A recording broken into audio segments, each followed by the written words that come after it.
Hello, kumusta mga adlaw ka natong tanan, mga kaigsunan, mga kasampyak. Here we go again, buhay America Duterte loyalist. Magaingon nga, kung adunay nahidog mo tungod sa tumang kakapoy kaluya, ang imo mga pulong may magadasig kanya sa pagtindog.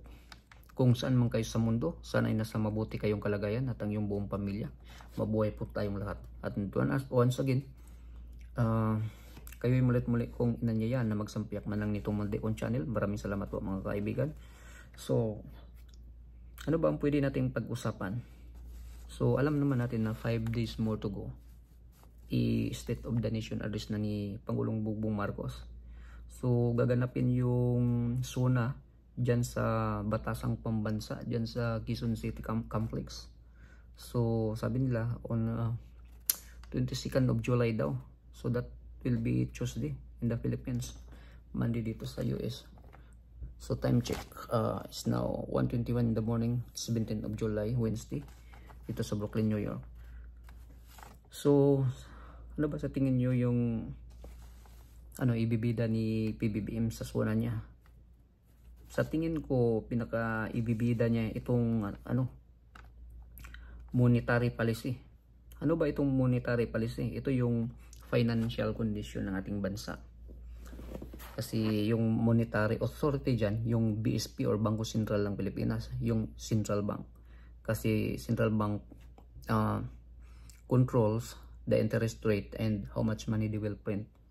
Diba, sa kasagsagan ng pandemic, nung panahon ni Tatay Digong, ang ginagawa niya, stop lahat ng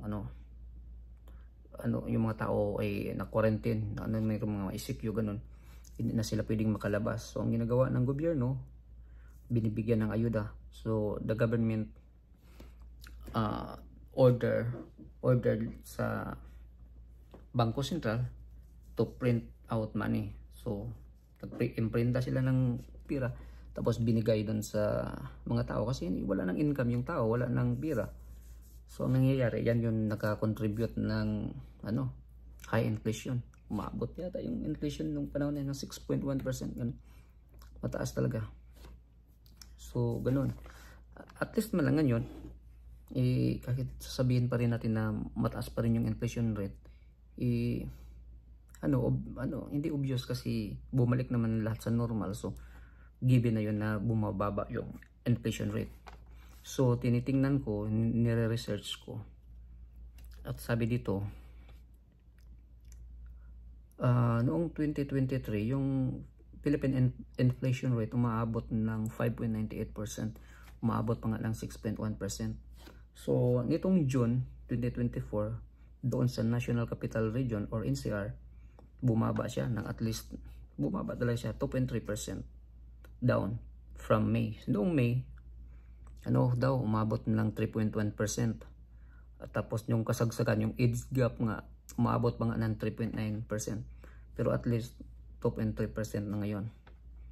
Yan yung dahilan kasi 1.7% yung pagbaba ng year on year na decrease yung housing, yung mga mortgage, yung bayaran ng tubig, yung electricity, gas and other fuels bumaba. So at least man bumaba ng 1.7%, so bumaba din yan. Domino effect, ganyan. Yan talaga yan.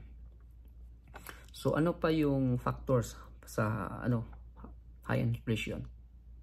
Itong increases yung wages and commodity prices.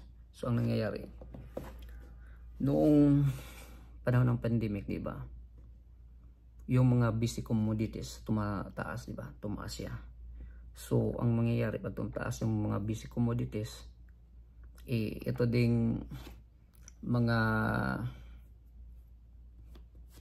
halimbawa yung sasakyan, yung mga drivers, yung mga namamasada, nag-ask din sila, naghingi din sila ng dagdag na bayad sa so kasi mahal yung mga gas, so tumataas yun. So basic commodities tumataas din yung bayad mo pag sasakay ka ng bus, ganun, magda-travel ka. So ito din ng mga workers, naghihingi din sila ng increase ng wages. So sahod tumataas. So isa din yan sa nakakontribute ng high inflation. So ganun. So ang target nila sa normal inflation, yung pinaka normal inflation sa atin at least man lang 2%. So ano pa to, mataas pa ito eh. Pero sa tingin ko kaya naman 2% at least sa 2024 to 2025. Kaso ang problema ngayon, may malaki tayong problema. Iba laging nagta-travel si PBBM papunta ng ibang bansa para makapag invite ng mga investors. Ang problema, mas malaki pa yung gastos niya sa travel niya kaysa yung pabalik. Wala silang lahat ng mga project nila ongoing, on progress, pero di natin alam ilang percent yung progress. Di natin alam kung may pagpatuloy ba, kung kaya't yung ibang mga project yung sa panahon ni Tatay Digong instead na naka-ready na wala nang pang budget doon, tinitigil na. So dagdag ba tong mga ayuda na ginagawa nila para pang temporary release lang, hindi naman yan pang long term. So wala, ito yung pinaka problema talaga. So dito tinitingnan ko rin yung interest rate kasi pa rin, mataas pa rin. So sabi dito sa Bangko Sentral ng Pilipinas, as of 2024, 6.5% pa rin yung interest rate. So halimbawa may mortgage, so magtika ng mag-loan ka ng money, hiram ka ng pera sa bangko, so ang interest pa rin 6.5%. Sa tingin ko hindi pa rin yan magbabago as of now. Grabe, ang taas pa rin So kaya nga sabi ko, dito muna tayo. Noong yung 100 peso mo, Philippine money, nung panahon ng 1960, yung 100 peso mo, equivalent ngayon 13,500 beginning of 2023. So yung 100 peso mo noong 1960, equivalent na yan ng 13,500 ngayon. Grabe, no? Sobrang yung sobrang pagbaba ng ating pera Kung kaya, di ba, sabi ko nga sa iba kong mga vlogs, lagi kong sinasabi na huwag kayong mag-imbak ng pera doon sa bangko.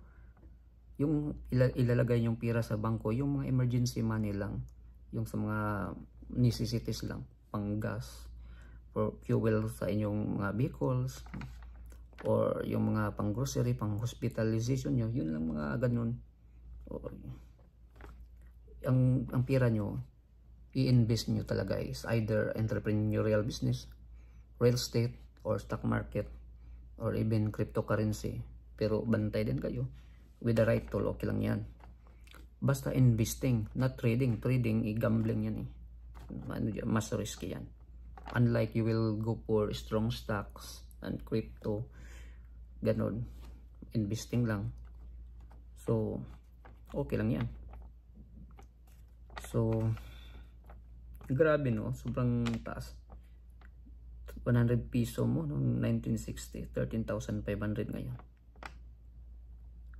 So kung kaya't sabi ko, huwag kayong mag-imbak ng pera doon sa bahay nyo, ilagay nyo sa piggy bank. Kasi dahil sa high inflation, yung $100 nyo, yung 100 peso nyo, ilan, na lang mabibili nyo, baka candy na lang Kung kaya't doon kayo, bibili kayong livestock, ganun. Tapos lalo na yung mga OFW na katulad ko, pagkatulad ko na sa bundok, bibili ako ng mga livestock, ipaalaga ko sa mga kapatid, mga pinsan, mga kapitbahay, makapag-generate pa ako ng income, ganun. So mag-circulate. So hindi katulad ng ayuda na ginagawa ng gobyerno nila ni Romualdez, pang temporary release lang, yung tinatawag na band-aid solution, for the meantime lang, tapos mawala yan. O kung baga ginagawa din nila yan kasi systemic. Yan yung sinasabi na go to school, katulad din ng sa eskwelahan, go to school, get a degree, get an education, para magiging workers ka lang. So gusto nila kagaya ng ayuda, so ayuda lang sila ng ayuda, kasi tayo, band-aid solution, gusto nila na tayo magiging laging utusan nila. Kasi pag ikaw iangat, tataas yung sungay mo, tataas yung pangil mo, hindi ka na pwedeng pag-utusan. Yan yung kinatakot nila. So ayaw nila talaga yan. So as of now, yung $1 US dollars 50 to 59 sa Philippine peso natin sa ngayon. So baon talaga yung piso natin. So we will go back to inflation. So ano ba yung inflation? High inflation. Yung inflation yung yung biglaang pagtaas ng presyo ng mga bilihin. Ganoon. Dahil katulad naman nangyari sa pandemic. Tapos ganoon. Lahat nagsitaasan. Tapos walang produktong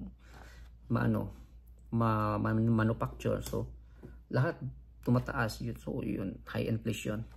So after nun, domino effect, itong recession. Sa recession naman, yun yung ang mangyayari, mag-decline yung economic activity ng isang bansa tulad ng sa atin.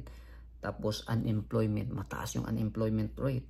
Mataas yung ang mangyayari, business closures, mag-close down na yung business kasi ano bang gagawin ng isang company, isang negosyante?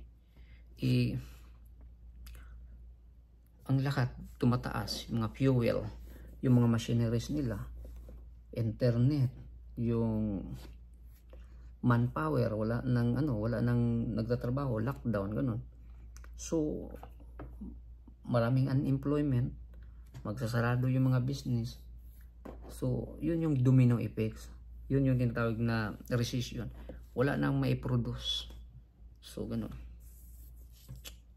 So mga kasambyak, sa tingin ko mas ibibida ito ni PBBM itong monetary policy kasi hindi kasi obvious na kahit medyo nangangapa pa rin sila sa inflation rate, high inflation, pero at least man lang bumaba. Kasi normal lang naman lahat nagtatrabaho na bumalik na sa normal, wala nang lockdown. Ganun, pero pa rin, marami pa rin problema about sa economic growth natin sa ating bansa. Yung economy natin hindi pa rin na-stimulate. Kung kaya't ito, ang trabaho ng Bangko Sentral, sila yung mag-stimulate ng economy. So sila yung nagko-control ng interest rate, sila yung pagsasabihin ng gobyerno, okay, mag-imprint na tayo ng pera, gano'n.